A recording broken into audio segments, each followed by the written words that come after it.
can be lonely at the top. We all know what it's like to lead and own a business and wanting to scale, but finding yourself at a glass ceiling. That is where the power of collaboration and connection comes in. Hi, I'm Natasha Malani. I'm an expert at helping businesses and business owners harness the power of collaboration to connect, scale and grow. I am passionate about collaboration. I believe that no one executes alone. We all do better when we do it together. Welcome to this Power of Collaboration podcast. It's wonderful to have you here. I hope you get the inspiration and information you need to harness the power of collaboration to break through your glass ceilings. Today, I'm very excited to welcome Tim Stollznow, Chairman and CEO of MyVenue, amongst a whole other range of organisations, which I am going to get through in a minute, but welcome, Tim. Thank you. It's good to be here. Tim, MyVenue is a very exciting business. I can't wait for you to share the journey. You're also a board member of the Prostate Cancer Foundation, a very special organisation, Forestry SA, Chairman of Urara College of the Fink River Mission, a very important organisation in the Northern Territory, and Chairman of the Adelaide Lutheran Sports Club, where I have seen you out in the field. Yes. When I've been playing touch football. Not playing anymore. Yeah, I think I was on the field for about 5 minutes.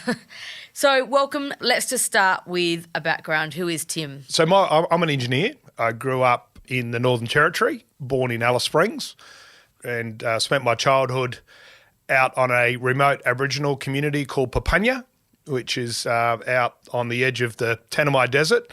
And I went to boarding school at Emmanuel College down here in Adelaide, and then on to Adelaide Uni from there. Did a electronic engineering degree. That would have been a really interesting time growing up in the Northern Territory. Can you just share, how did that shape you as a young man? I think it completely shaped me. I mean, from Papunya, when I was a boarder, there was no telephone, there was no TV, there was no radio, there was once a week mail delivery, and that was really our connection with the outside world. So when I came down to Emmanuel College as a boarder, the only way I could communicate with my parents was through a letter. And yeah, I think that I went home, a few times a year, and it was a very different place to grow up. And then going to boarding school was an important part of my life journey, even, as remote as it was from my parents, so and the rest of my family. Urara College, you mentioned earlier, it's an Indigenous-only boarding college. You must feel great about giving back to that local community and standing in the shoes of. Yeah, and I think, if for any people who know a bit about Aboriginal culture, they know that relationships are really super important, and I think me having that connection with the Pinnaby Luritja people out at Papunya in the Northern Territory brings a sense of trust and a sense of that, it'll be okay. We know this guy. We know where he's from. I also, I guess I know enough about Aboriginal culture to know that there's a lot I don't know. And I know there's certain things we need to be careful about. But, I think Urara College feels a really important place in secondary education for Indigenous kids from remote communities. It's very important. I think there is a lot for us all to learn about Aboriginal culture, and you mentioned just the importance of relationships really stemming through to what we're talking about today, collaboration. It's all about relationships. So, and I just reflect on something else you said to me earlier about your physics teacher at school. You said you mentioned you grew up in Papunya. Your father was a missionary, your mother was a nurse. You came down to boarding school in Adelaide where you went into university. You became an engineer. Just share that story about how you got to that place through your physics teacher. So I guess back in the day, I didn't have a counsellor, a school counsellor, or anyone that I relied on. I think by the time I got to year 12, I thought maybe vaguely I may go to uni. I had no idea what I really would do or which uni I would go to. And it was my physics teacher, Neville Reimers, who actually said to me, what are you doing next year? And I said, I'm not really sure. And he said, I think you should go to uni. And I said, what should I do? And he said, I think you should be an engineer. I guess I knew from living out of Papunya, I fixed things. I love fixing things because there were no local plumber, there was no local electrician. When things broke down, you really had to rely on someone with a bit of local knowledge or a bit of handyman knowledge to fix it up. And that was me, or grew to be me in our household. And he suggested I do engineering. And then from there, I guess made a decision I'd heard about computers and thought these computers seemed pretty cool, but I hadn't actually seen a computer or used a computer, and enrolled in electronic engineering with the view of getting to learn a bit about computers. It was one of the only 4-year degree courses that I was aware of that where you could learn about computers. And that really bode you well. And I guess in one sense, your teacher was a bit of a role model, a mentor, and you're now a role model and mentor to others. Just talk to me about the importance of having someone like that in your life on an ongoing basis. Oh, I think that role models are incredibly important for young people, and not necessarily direct carers that the individual may have in their life, but anyone, be it a family friend or someone from school, someone who takes a particular interest in that person's life story, I think is really important. And I think I certainly really benefited from a couple of role models that I had, not just when I was a teenager, but also through my 20s and 30s. That I think role models are just super important to your development of your career and to, your journey through life. And particularly in business. I mean, we constantly need to learn. It can be a bit lonely at the top, and learning and sharing and not reinventing the wheel. I guess that's what I want this podcast to be about, those that are listening to know that they're not alone and that we can learn and share together. And I think role models in that context are important too. Mm-hmm. You probably experienced that yourself as well. Yeah, no, absolutely. Yeah. So that leads into MyVenue, the organisation that you're probably spending most of your time on now as chairman and CEO. Just share, what is MyVenue? So MyVenue is we make point of sale systems. So, for want of a better term, cash register systems for the hospitality sector. So that's includes stadiums and arenas, but includes pubs and clubs and coffee shops. And we don't focus on restaurants, but the hospitality sector also includes restaurants. So our game is point of sale. So we use an app, if you like, that can run on a mobile phone. So you can order on your mobile phone. You can order on a tablet. Servers can place the order on an app, on an Android application that's running on a point of sale terminal.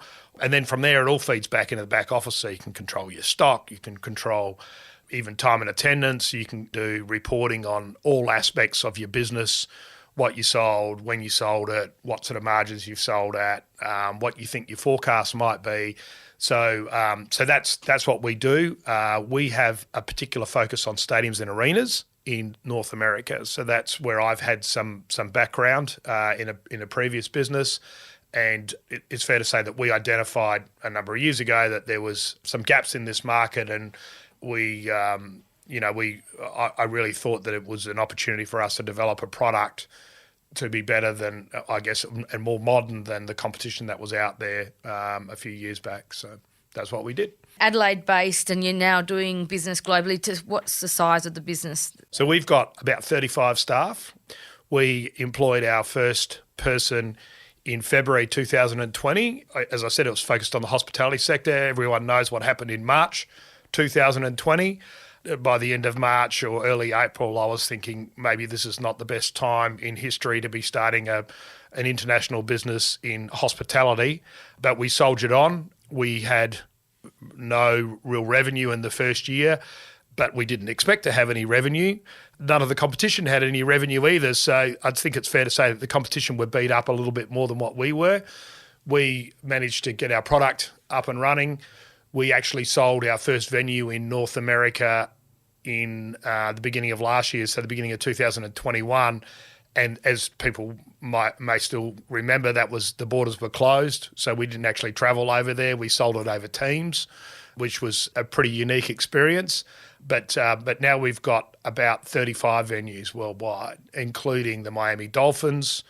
We do the Miami Grand Prix, which is a Formula One Grand Prix in Miami. They had their first Grand Prix this year in May. We did that one. We do the Arizona Cardinals, which their stadium's got the Super Bowl this next upcoming season.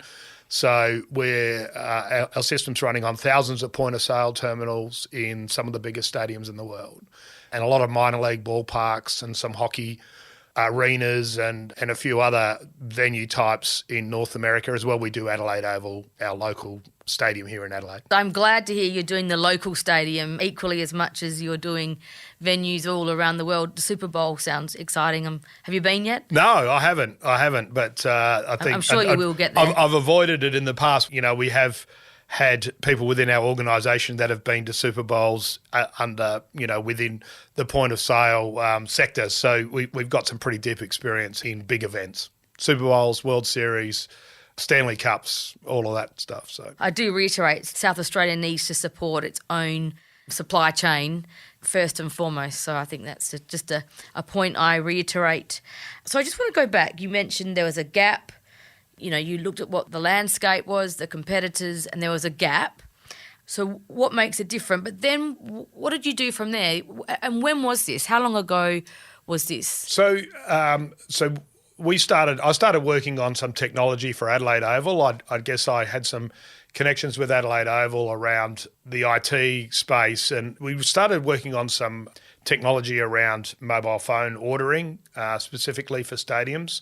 There's a real problem in stadiums in that you've got about 80 minutes or maybe 90 minutes at the most to make probably about 80% of your revenue. So there's a lot of demand on stadium resources for a very short period of time, and everyone's experienced the frustration of standing in a lineup with 20 people in front of you, missing out on a critical part of the game, or a whole quarter maybe for that matter. So we developed some technology with Adelaide Oval that would improve that situation. And Adelaide Oval said that they would be prepared to sign up as a customer if we developed it into a fully fledged product, which we did in sort of 2019, got our skates on, and then 2020, 2019 was just through some subcontractors, and 2020 signed a deal with Adelaide Oval and decided to form a business on that basis.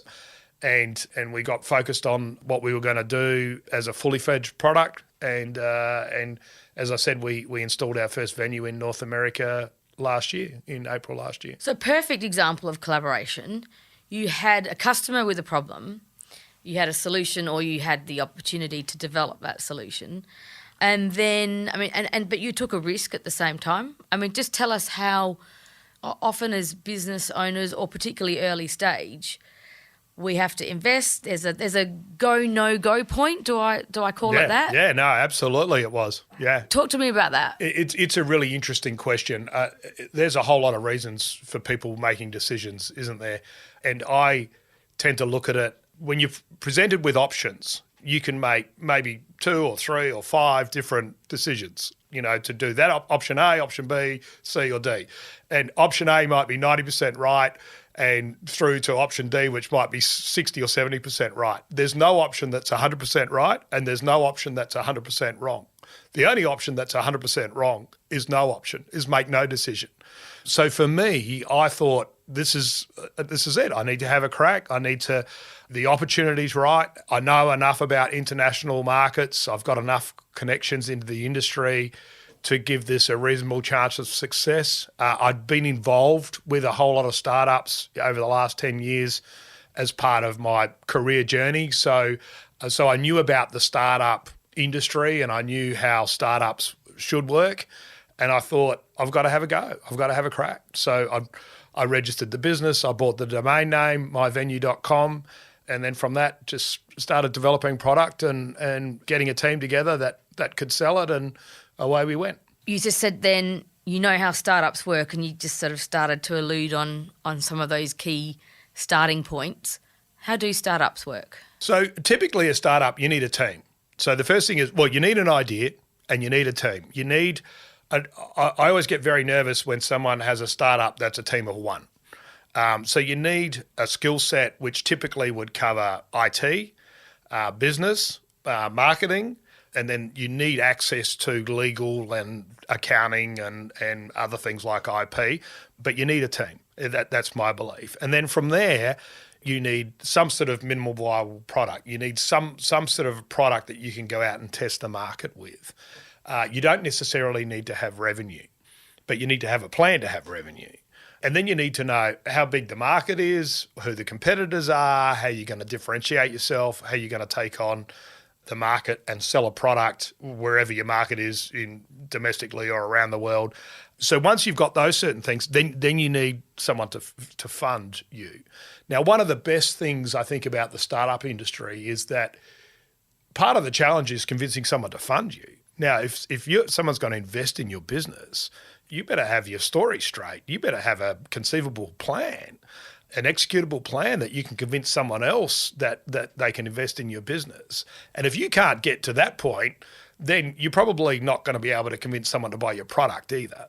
So to me, it's a bit of a self-fulfilling prophecy, is that if you can go through these various hoops, if you like, steps to get to the first investment, and then you can go out, develop your product into something that's saleable, and then start generating some revenue, and then you might come up against some hurdles, and you might find some more opportunities, and you need to go back out to the market and get some more money. Who knows?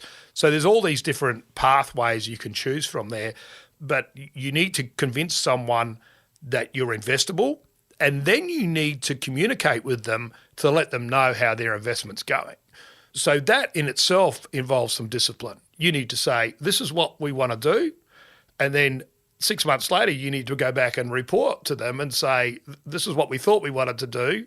Did we do it or didn't we do it?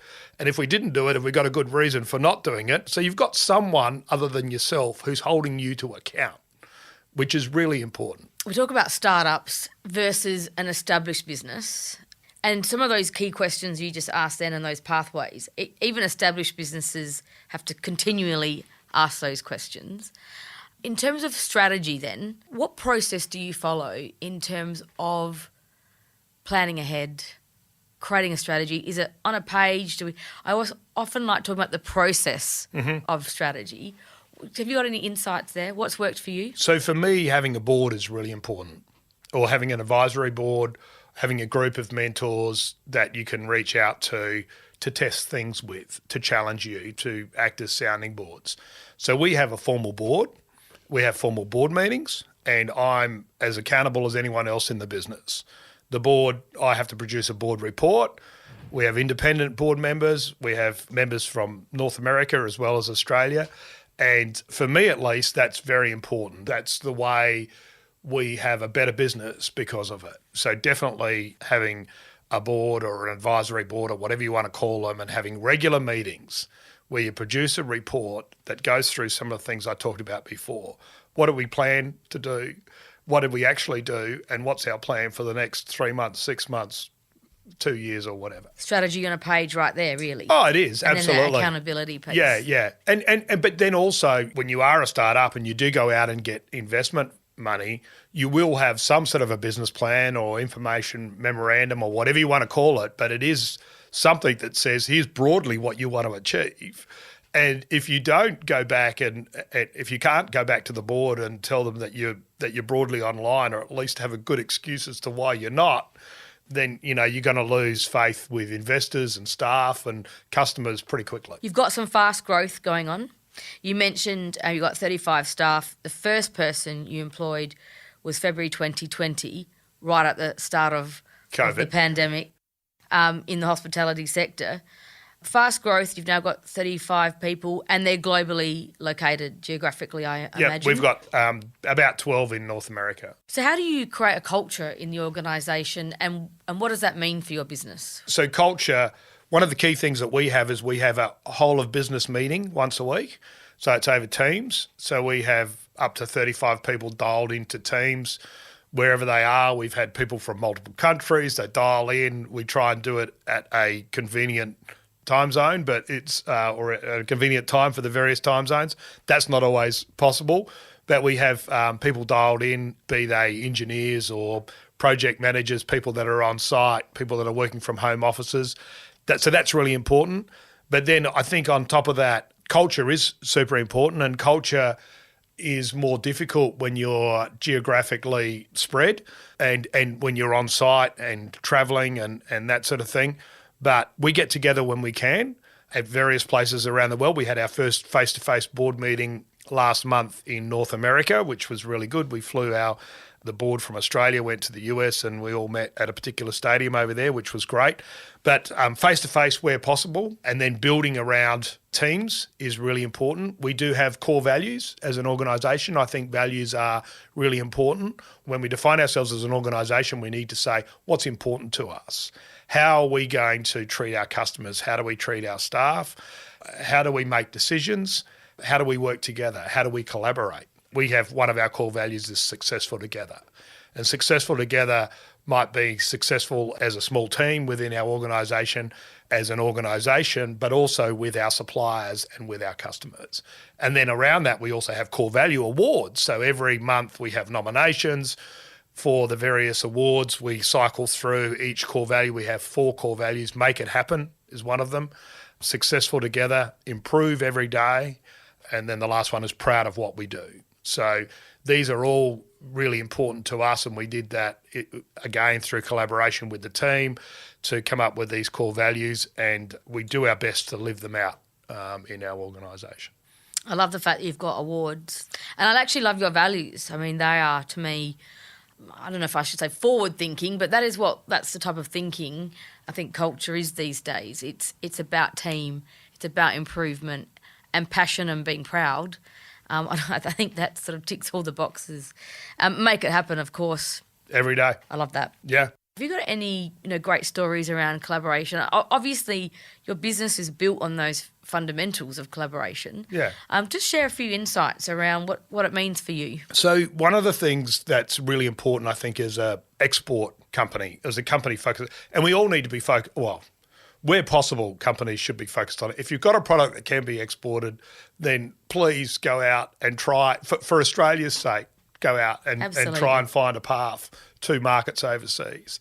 It's not easy, but it's really important. And a couple of things that are really important. One, you need to go there. Wherever you want to export to, you need to go there.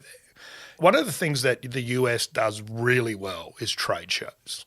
They do a phenomenal job of trade shows. Competitors can be as strict with their confidential information throughout the year as any organisation, and then they get together for these trade shows once a year or twice a year, whatever industry it is, and most industries that I've experienced have similar stories to tell, and they will be very open and honest about what they're doing and how they're solving market problems and what their latest products are and this sort of thing. So getting involved with your customers and getting involved with at least one trade show in the market that you go to every year. You can overdo trade shows and you can spend a lot of time at trade shows, but at least pick one and go to that. And you need to go year on year. You can't just go 1 year and then not go the next.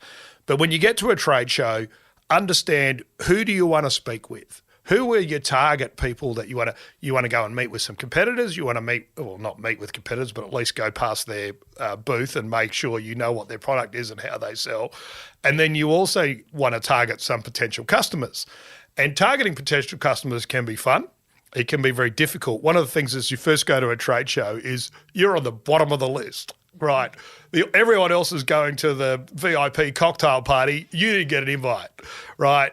Everyone's going to this special function. You didn't get an invite. Find out where they're going afterwards. They always go somewhere afterwards, right? Find out the bar they go to and go there and clobber whoever you're looking for. Yeah. The other thing, tenacity. The other thing, and I've done this a number of times, is the people that go to trade shows all have to eat.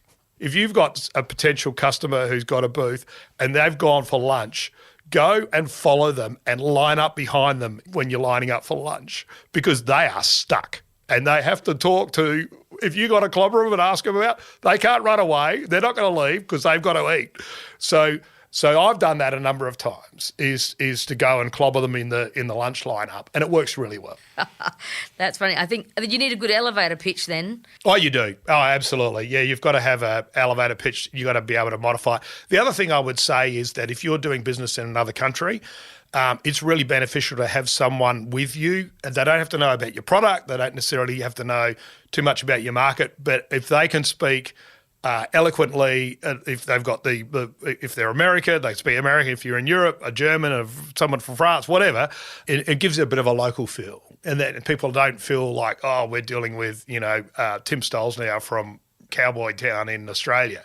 We're dealing with an international company, and that always gives people some comfort. Great tip. I mean, I also think breaking bread with your customers, with your suppliers, sometimes your competitors, is, it's about relationships. Oh, it is. Go back to relationships. Well, especially, and I'd say trade shows in North America in particular, but also in Europe, you go to trade shows and you go out with your competitors and they will, if you want to go out and have a drink with them or have a meal with them, they're generally more than happy to do that, providing you're not too in their face. And then they share all sorts of little morsels of information with you that you might be surprised to hear. I call it co-opetition. Quite often they're not. There's a competitor directly, but also they could be a partner for those looking to exit. That might be their target. Yeah. So always think about those things differently. No, thank you. That's some great insight. And, I go back to breaking bread. My Indian heritage, that's how we do things. We break bread. That's how you build the relationship. Yes, yeah. And naan bread in our case. Well, in the US, it's normally a hot dog at the baseball. Okay. So now just in rounding out here, I do like to ask those people on the podcast to suggest a book that you've read that's been impactful or something you're reading right now. Have you got a little book tip for us? So I'm not a really big book reader, but I've read a number of books, especially around business. I do like books around business and people and why they do the things they do. I read a book a number of years ago, probably about 10 years ago, called Outliers by Malcolm Gladwell. And I think that there are a lot of really good lessons in there for life and for careers, and also I think for understanding, how people came to be where they are and what things you can do as an individual in your own career to help with your career path that you might have in mind. Great. Malcolm Gladwell was a bit of a legend, and he's got a few other books. Tipping Point for me was fantastic. So Outliers, there you are, those listening, add it to your list. Tim, I'm just going to reflect, you are one of the most humblest people I know. You're an absolute delight to have a chat with all the time, and you're very generous with your time. So I just wanted to put that on the record and say thank you and congratulations on what you're doing. And I'll hand over to you maybe to share a little final insight with those listening. So again, I think being in the right place at the right time, a lot of people would say, oh, aren't they lucky? I come back to one of our core values is make it happen. Very often life doesn't just happen. You need to go out there and hunt it down. I remember once we were at a trade show in North America and I wanted to speak to the CEO of this organisation who was at the trade show and I couldn't get near him. And maybe he didn't eat. I don't recall seeing him in the lunch lineup. It was the end of the day. It was the end of the trade show and I was really sad that I hadn't caught up with this guy. And we went to leave and we were all in the lobby, there were hundreds, maybe 1,000 people in the lobby of this convention centre all waiting to go home. And there was this almighty storm. We must have had 3 inches of rain in about 45 minutes. And I saw this guy waiting in the lobby and I went over and introduced myself and got some time with him. And he was there, I think, with the chair of his board, as fortune would have it. And he had nothing else to do. He thought, well, I will just talk to this Aussie guy. 3 months later, we signed a preferred supplier agreement with that organisation, and it was just one of those lucky, opportunistic moments that you managed to take advantage of and turn it into something really beneficial. Nice. So courage of conviction. If you hadn't taken that initiative, the pathway would have been very different. Correct. Thank you very much, Tim Stollznow. It's been a pleasure to speak to you. Congratulations on the success of MyVenue. At SA Leaders, we are all about collaboration and community. If you're curious to know more about how we help businesses and leaders just like yourself scale and grow beyond their glass ceilings, then visit our website at www.saleaders.com.au. And please don't forget to subscribe, share this podcast with your network, and write a review if you really enjoyed it. This has been an Audiosity production. I'm Natasha Malani, and I look forward to chatting with you next time. Happy connecting.